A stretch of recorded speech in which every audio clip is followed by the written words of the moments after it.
अंतिम इच्छा। विजयनगर के ब्राह्मण बड़े ही लालची थे। वे हमेशा किसी न किसी बहने राज्य से धन वसूल करते थे। राज्य की उदारता का अनुचित लाभ उठाना उनका परम कर्तव्य था।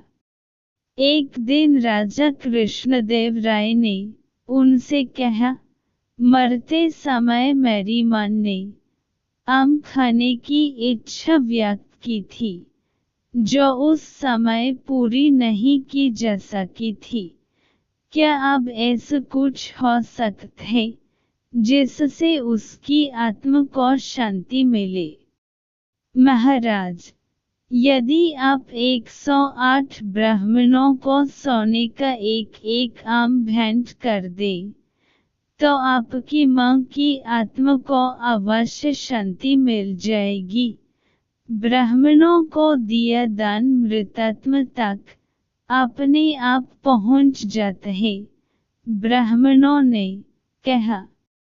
राजा कृष्णदेव राय ने सोने के 108 आम दान कर दिए। ब्राह्मणों की मौज हो गई। उन आमों को पाकर तेनालीराम को ब्राह्मणों के इस लालच पर बहुत क्रोध आया। वह उन्हें सबक सीखने की ताक में रहने लगा। जब तेनालीराम की मां की मृत्यु हुई, तो 1 महीने के बाद उसने ब्राह्मणों को अपने घर आने का न्योता दिया कि वह भी मां की आत्मा की शांति के लिए कुछ करना चाहता है। खाने पीने और बढ़िया माल पाने के लोभ में 108 ब्राह्मण तेनालीराम के घर जमा हुए।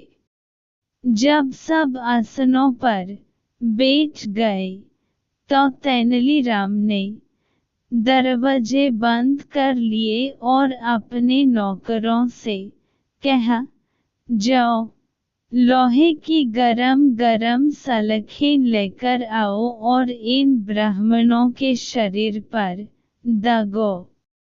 ब्राह्मणों ने सुना तो उनमें चीख पुकार मच गई।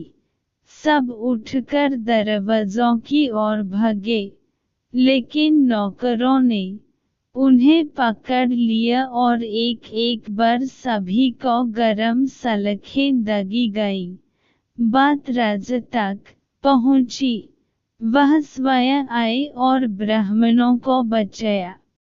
क्रोध में उन्होंने पूछा, यह क्या हरकत है? तेनालीराम ने उत्तर दिया, महाराज, मेरी मां को जोड़ों के दर्द की बीमारी थी।